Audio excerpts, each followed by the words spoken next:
Oke, Ustaz, Assalamualaikum Ustaz. Salam. Kita ketemu lagi nih, tadi kembali lagi dengan sedikit kehebohan di dunia. Iya. Dunia sosmed nih, Ustaz. Iya. Yang kemarin, Ustaz, gimana nih dibilang doa online berbayar? Iya, saya nih emang kan suka bercanda, ya sering bercanda, demen bercanda. Misal begini, udah sih nggak usah bawa duit ke pasar mah, pergi aja, ambil aja udah, tinggal tunjuk, tinggal bawa.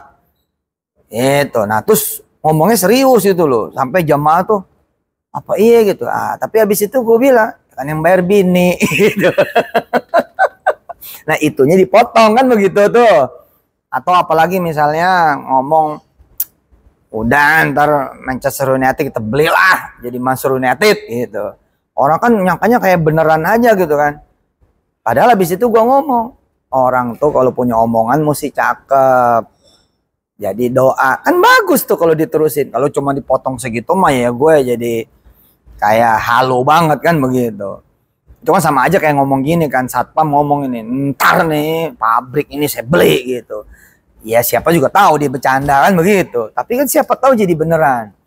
Nah urusan doa berbayar ini kan saya ya bercanda sih gitu ya. Kayak sini yang mau pada didoain, bawain gua martabak dulu lah gitu. Masa iya beneran martabak kan? Enggak ya.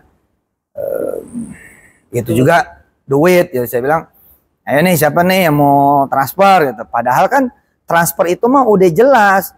Transfer ke lembaga A, B, C, dan D. Bukan ke saya. Kan dulu lagi jajal-jajal fitur kan. Fitur transfer antar akun. Yang zaman dulu bukan kayak sekarang. Nah, itu kan video tahun 2016 itu. 15 malah. Lagi jajal-jajal banget, Rp1 loh. Nah terus lagi pada siap-siap jajal. Nah, saya ngomong udah sekalian gini deh. Yang pada beneran transfer, udah itu jadi doa gitu. Wong transfernya kan ke lembaga-lembaga gitu loh, termasuk lembaga Darul Quran juga, tapi bukan ke saya. Nah dari situ kemudian dipotong.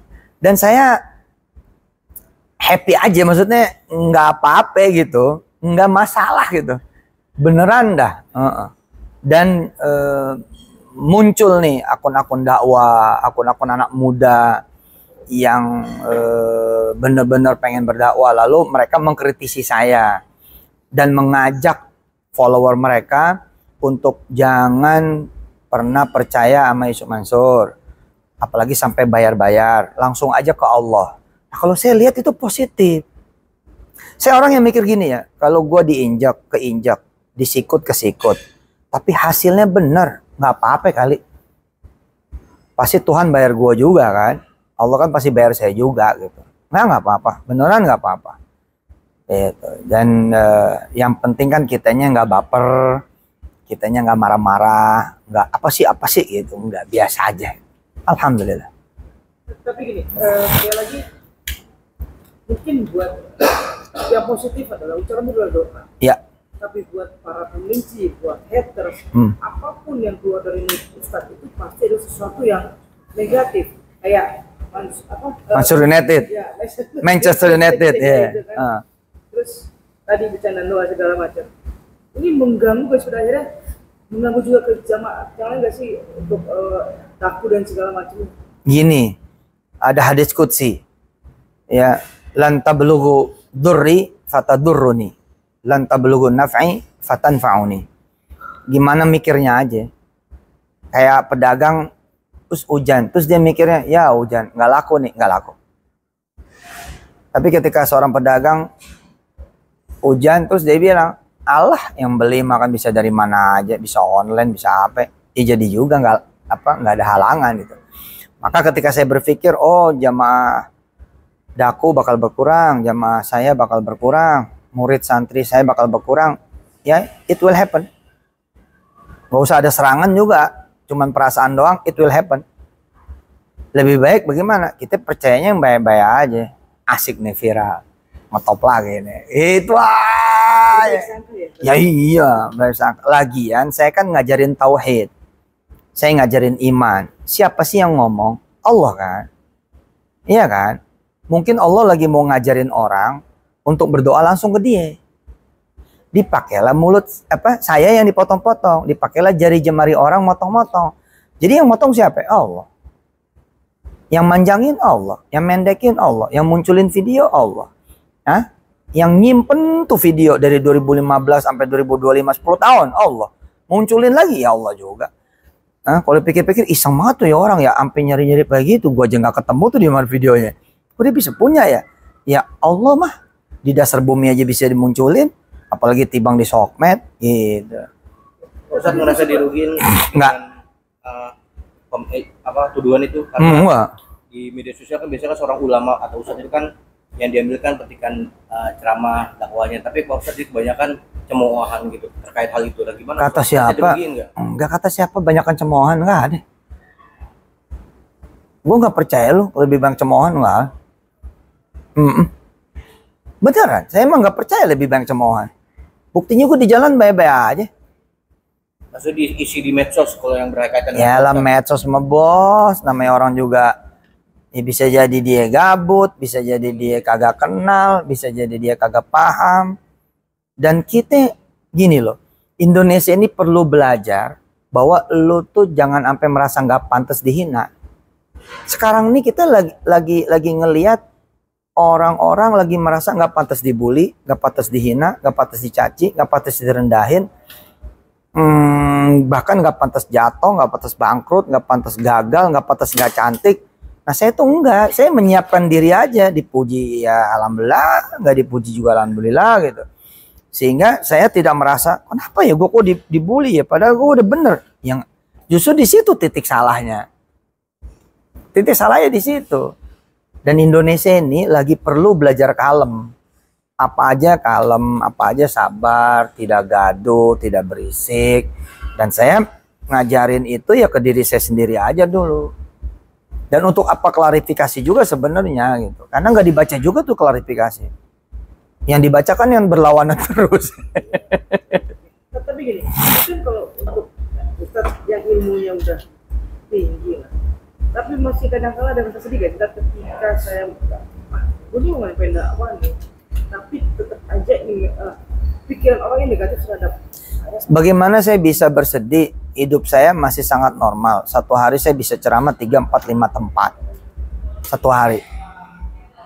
Dan saya ada pernah agenda 40 hari berturut-turut ngajar dengan berbagai platform itu sampai tembus sekitar 100.000. Ada datanya. Dan stay around kira-kira 15 ribuan. Enough lah for me gitu. Artinya kalau orang nggak suka kan sama sekali nggak ada. Ini ada 40 hari loh. Dan belum puasa karena kita kedatangan saya Ausi aja tuh putus. Padahal belum puasa itu hanya di single platform model kayak IG, TikTok,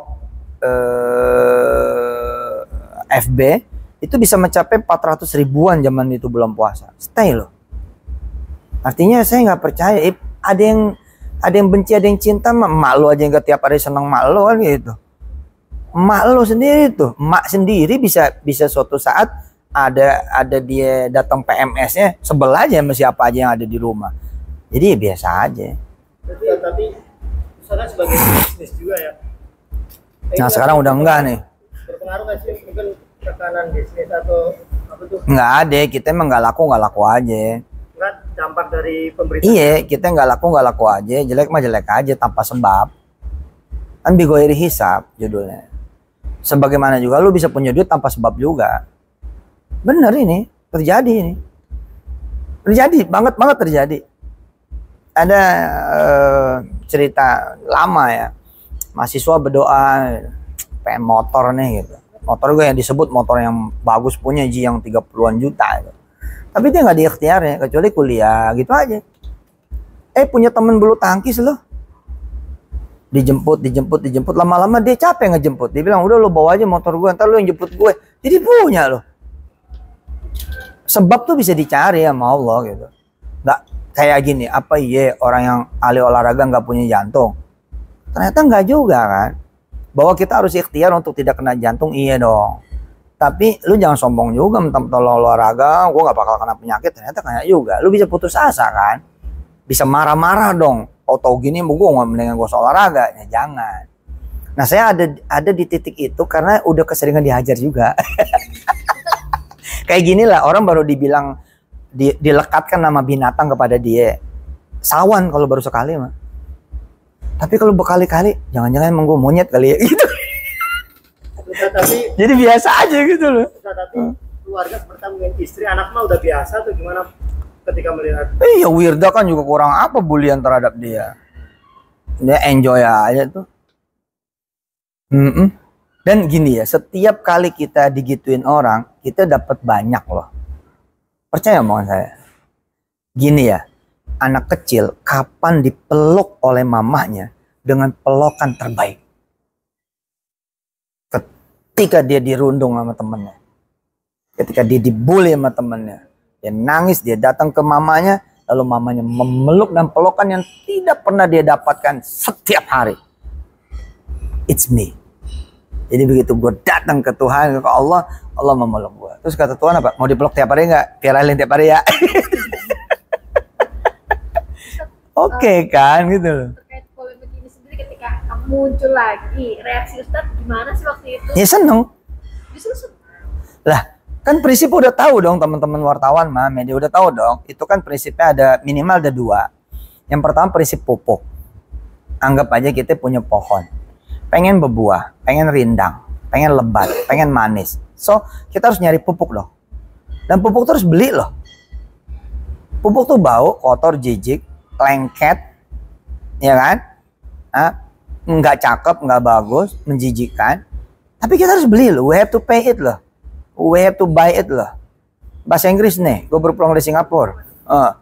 Potong lagi tuh, sombong, flexing. Ini bercanda gue, nggak sebenarnya ke Singapura juga. Emang ya sekarang Mongol pada stres kali ya. Susah banget dijak bercandanya ya. Bokir udah kagak nongol kali ya. Mesti nongol lagi tuh. Daripada bercanda terus orang. Terus